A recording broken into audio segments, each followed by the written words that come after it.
Bonjour et bienvenue sur ma chaîne Les Tarots du professeur Magnétique.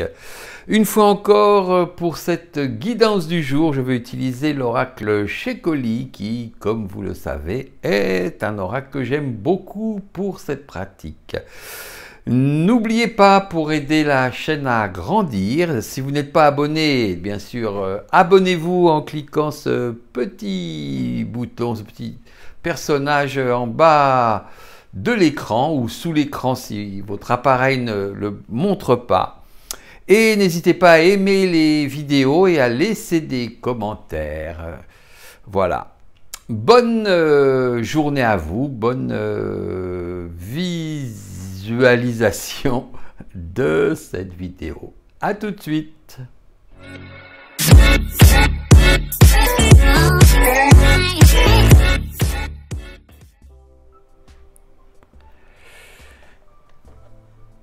Voilà, c'est très jolie carte de l'oracle Shekoli.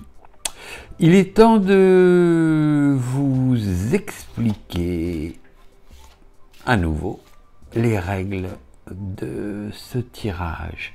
Donc je vais tirer 3 cartes, enfin nous allons tirer 3 cartes, et ce n'est pas un tirage de 3 cartes, mais c'est 3 fois une carte et vous allez devoir choisir une de ces 3 cartes.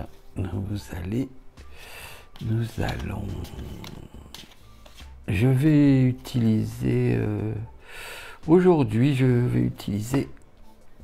pense, mes bagues pour vous aider à vous faire un choix. Voilà. 2 cartes sont déjà posées et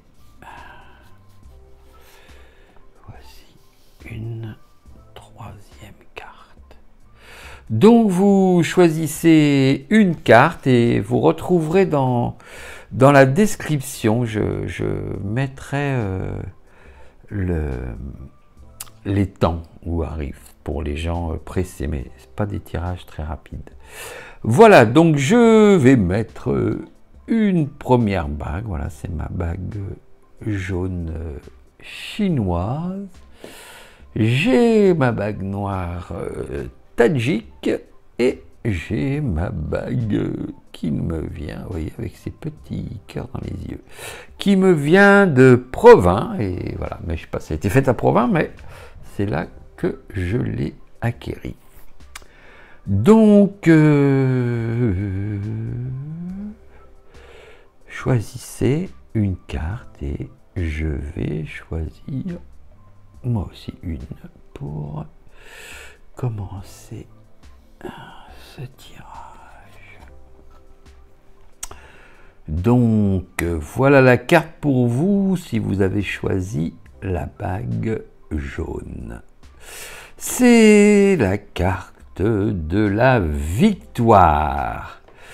Eh bien, aujourd'hui sera une journée de victoire. Par contre, donc, on ne sait pas, enfin je ne sais pas si c'est vous qui savez, si c'est vous qui gagnez le combat ou si au contraire vous êtes comme ce pauvre petit nounours. Voilà, c'est une journée en tout cas où il risque d'y avoir peut-être un combat, c'est peut-être pas aussi rude, mais au moins peut-être une dispute ou un conflit en tout cas.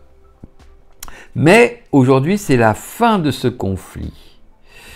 Et votre vraie victoire va se trouver dans votre attitude et dans votre démarche.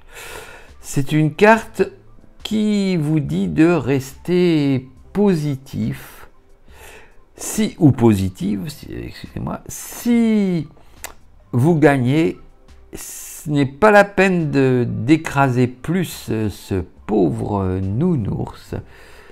il vous suffit d'accepter votre victoire, si je peux dire, d'être fair play avec ça. Et par contre, si vous perdez, il faut savoir accepter votre défaite et, comment dire, pas rester fair play, mais en tirer des leçons. Il faut rester bon joueur, si je puis dire. Il faut rester fort ou forte en l'acceptant. On gagne souvent plus en acceptant ses défaites que dans des victoires gagnées d'avance, si je puis dire. Apprenez de vos batailles plutôt que de vous contenter de crier victoire si vous gagnez ou de pleurer si vous perdez. Voilà, restez avec une bonne attitude, quoi qu'il arrive. Voilà, quelle carte. Oh, on va prendre ces jolis petits cœurs qui nous regardent.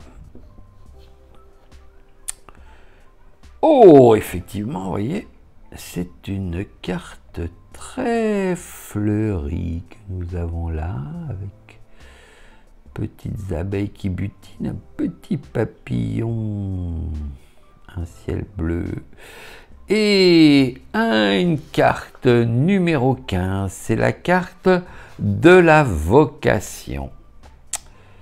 Et cette carte veut vous dire que chacun a sa propre vocation.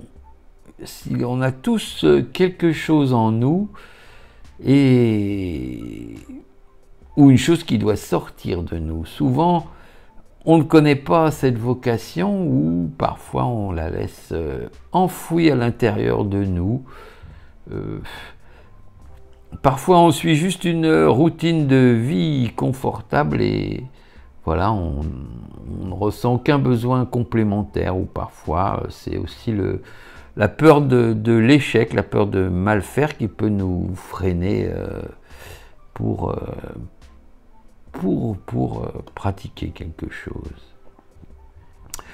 Et on ressent parfois aucun besoin. Mais aujourd'hui, voilà, ce besoin va se faire sentir.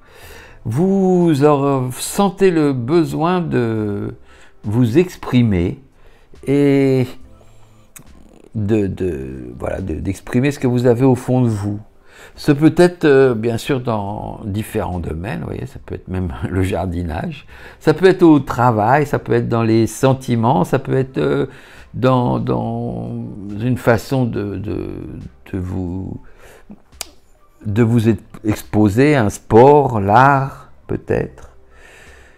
Voilà, il y a comme une graine au fond de vous qui demande à grandir, et une passion, ou peut-être une passion que vous avez et que vous négligez, a besoin que vous en preniez soin et que vous lui donnez plus d'attention. Donc, le message du jour, c'est à vos passions. Essayez de les exprimer, ou tout du moins d'avancer avec elles. Voilà. Il nous reste donc 7 cartes. Oh, c'est une carte que je trouve très romantique, si je puis dire, au sens strict du terme, pas amoureux. C'est la carte numéro 4, c'est la carte de la vigilance. Vous voyez, le fond est sombre et cette petite fée est assise sur une balançoire, ce qui fait qu'elle semble un peu au-dessus du sol et s'isoler. Aujourd'hui, vous semblez vivre une situation particulière. Peut-être qu'il y a quelque chose d'inattendu au travail ou à la maison ou dans une relation. Mais une tension. Mais ne faites rien. Il faut que vous gardiez vos distances pour réfléchir à cette situation. Voilà, il ne faut pas vous laisser entraîner ni dans des disputes, ni dans des drames causés par d'autres. Il faut que vous gardiez vos distances et votre énergie. Il faut essayer de garder la tête froide et d'observer, voyez, garder votre position au-dessus. Si c'est possible, enfin il faut que ce soit possible, n'entrez pas dans un jeu émotionnel et gardez vos réflexions et vos émotions pour vous-même. Il n'y a rien de grave encore, mais il faut juste faire attention et voilà, et attendre peut-être. Et vous voyez là, les cheveux comme les antennes, il faut vraiment voilà, peut-être être prêt à agir, mais garder ses intentions en retrait. Voilà, comme on dit chez nous, ne foncez pas dans le tas ou dans le mur ou dans la discussion. Voilà, restez prudent ou prudente et en tout cas vigilant ou vigilante. Voilà, c'était pour aujourd'hui. Eh bien, je vous souhaite une bonne journée. Regardez les autres vidéos si vous pouvez. Et je vous dis à très bientôt.